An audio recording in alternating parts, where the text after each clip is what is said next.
बेटे की क्या बात कर रहा है सही में? तेरी तो रिमोट।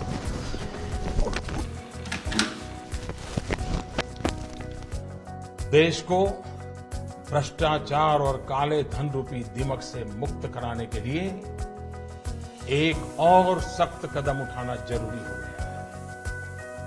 आज मध्यरात्रि यानी 8 नवंबर 2016 की रात्रि को 12 बजे से वर्तमान में जारी 500 रुपए और 1000 रुपए के करेंसी नोट लीगल टेंडर नहीं रहेंगे, यानी ये मुद्राएं कानूनन अमान्य होगी। मोदी साहब ने तो छक्का मार दिया। वाह, अब लगता है अब हमारा देश भ्रष्टाचार, आतंकवाद और काला धन से मुक्त हो सकता है। चलिए अब हम उन लोगों से बात करते हैं देश के बारे में। हेलो सर, मैं गगन। आपका नाम क्या है? विकास गुप्ता। क्या करते हैं आप? सर मेरा अपना बिजनेस है करनाल में। सर, ये नोटबंदी के बारे में आपके क्या विचार हैं? सर नोटबंदी एक बहुत ही अच्छा इनिशिएटिव है हमारे देश के लिए, जो कि हमारे प्रधानमंत्री मोदी जी ने लिया है देश से भ्रष्टाचार को ख़त्म करने के लिए, और जिससे काफ़ी हद तक चीज़ें इम्पैक्ट में आ भी रही हैं और इन फ्यूचर में लगता है इसका बहुत बड़ा असर पड़ने भी वाला है हमारे देश के ऊपर। Hello sir. Hello, my name is Gagan. My name is Puneet. मैं 2 मिनट ले सकता हूँ आपसे? हाँ बिल्कुल सर, प्लीज़ क्या बोलिए। करते हैं सर आप? सर मैं टीचर बाय प्रोफेशन। सर मैं पूछना चाहता हूँ, जो हमारे भारत सरकार ने नोटबंदी करी है उसके बारे में आपके क्या विचार हैं? So it's a good bold step taken by Mr. Modi. We are in favor of that step and agree with the Mr. Modi what he says and what he take out the decision for the part of a country. He works for a country and every people have to come with that. अब देखिए जितना भी पैसा लोगों के घर में छुपा हुआ था वो सब अब बैंक से बाहर आ रहा है, बैंकों में जा रहा है पैसा।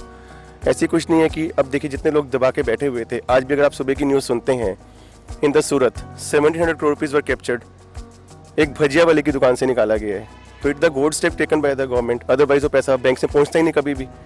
उस करेंसी से क्या होगा, इंडियन की तरक्की होगी, विकासशील देश बनेगा आगे जाकर। बहुत कुछ सीखने को मिल रहा है इस चीज़ से। तो आप क्या चाहते हैं कि इससे मतलब जो हमारी मोदी सरकार ने किया कि हमारा देश तरक्की करेगा? सर बिल्कुल करेगा। आप खुद देखिए, अगर 1700 करोड़ एक पर्सन के पास से बाहर निकल कर आ रहे हैं, तो ऐसे अगर 15-20 लोग मिल जाएं तो कितना लोन हमारा जो देश के ऊपर है, ये जो हमने लिया हुआ है WHO से, वो उतर सकता है अगर उसको सही यूटिलाइज किया जाए।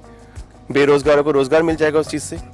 ये तो डिपेंड करता है कि हमारी गवर्नमेंट या जो विपक्ष के लोग हैं या हम लोग आम जनता है इसको कैसे एक्सेप्ट करती है, क्योंकि क्रिटिसाइज तो हर जगह किसी न किसी चीज़ का होता ही है। Hello sir. Hello, my name is Gagan. आपका नाम? आई एम आर के वर्मा। ओके, क्या करते हैं? मैं एक प्रोफेशनल हूँ and I am running A pharmacy. Ma'am आपका नाम? मैं रूबी ग्रोवर हूँ। क्या करते हैं आप? मैं बैंक में जॉब कर रही हूँ। सर मेरा क्वेश्चन ये है कि ये जो नोटबंदी मोदी सरकार ने करा है, आपके लिए मतलब क्या विचार है इसके बारे में? मेरा विचार ये है कि एक बहुत ही बड़ा एक साहसिक और महत्वपूर्ण कदम है और इसके बहुत दूरगामी परिणाम आने वाले हैं। और इतना बड़ा स्टेप जो है आज तक किसी सरकार ने, किसी भी हमारे नेता ने, किसी राजनेता ने नहीं लिया। कहना चाहती हूँ कि नरेंद्र मोदी जी ने जो एक बोल्ड स्टेप लिया है वो देश की तरक्की और उन्नति के लिए एक बहुत ही अच्छा स्टेप है, और हम सब लोग उनका अगर साथ देंगे तो वो इस काम को सफलता से कर सकते हैं, और अगर पब्लिक ही उनका साथ नहीं देगी तो हम किसी अच्छे काम के लिए कैसे आगे बढ़ सकते हैं। तो मैं वैसे बैंक में हूँ और मेरा स्टाफ, उसने तो पब्लिक को कभी भी कोई दिक्कत नहीं आने दी है, चाहे वो एक्सचेंज की बात थी या पेमेंट्स की बात थी। हमारा जैसे करेंसी आती गई है और हम उसी अकॉर्डिंगली उनको पेमेंट्स करते चले गए हैं, और मैं चाहती हूँ कि हम सब लोग किसी अच्छे रिजल्ट को पाने के लिए मोदी जी का साथ दें। आज हम ऐसे व्यक्ति के सामने बैठे हैं जिनका नाम दिनेश चोपड़ा जी है, जिनका मकसद ये रहता है कि देश के बच्चों का भविष्य बनाना। सर नोटबंदी के कारण आपका क्या विचार है? देखो, ये नोटबंदी सरकार के द्वारा उठाया गया एक बहुत ही साहसिक कदम है। मैं ये समझता हूँ कि देश को एक भ्रष्टाचार और एक आतंकवाद, ये 2 बड़ी समस्याएं देश को दिन ब दिन खोखला कर रही थी, और ये उसके ऊपर डायरेक्ट अटैक करने के लिए ये एक बहुत ही अच्छा कदम उठाया गया है, जो सरकार ने मेरे हिसाब से काफ़ी अच्छा आगे देश को आगे ले जाने के लिए बहुत ही अच्छा एक स्टेप उठाया है। लेकिन इसमें मैंने ये भी देखा है कि पिछले कुछ दिनों में कुछ देशवासियों को बहुत परेशानी का सामना करना पड़ा है, या तो इसमें सरकार की तरफ से कहीं ना कहीं थोड़ी सी कमी रही है इस स्टेप को उठाने के लिए या इसको इम्प्लीमेंट करने के लिए, या उसके बीच के चेन के जो लोग हैं उन्होंने ही कुछ इसको असफल बनाने के लिए कुछ इस तरह से काम किया है। इसमें कुछ ना कुछ तो देशवासियों को भी सफ़र करना पड़ा है पिछले कुछ दिन। आपके हिसाब से क्या हमारा देश तरक्की करेगा? हमारे देश के लिए देखो, इकॉनमी के लिए आने वाले टाइम में मुझे लगता है कि काफ़ी अच्छा स्टेप है। बुरा स्टेप मैं इसको किसी भी पॉइंट ऑफ व्यू से नहीं समझता। बुरा सिर्फ इतना समझता हूँ कि हाँ, थोड़ी तकलीफ़ें हमें सहनी पड़ रही हैं।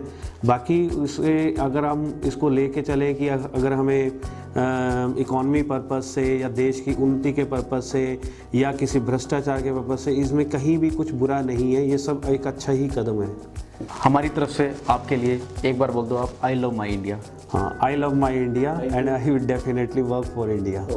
सर ये हमारी तरफ से आपके लिए थैंक यू, और एक बार बोल दीजिए आई love my India. I love my India.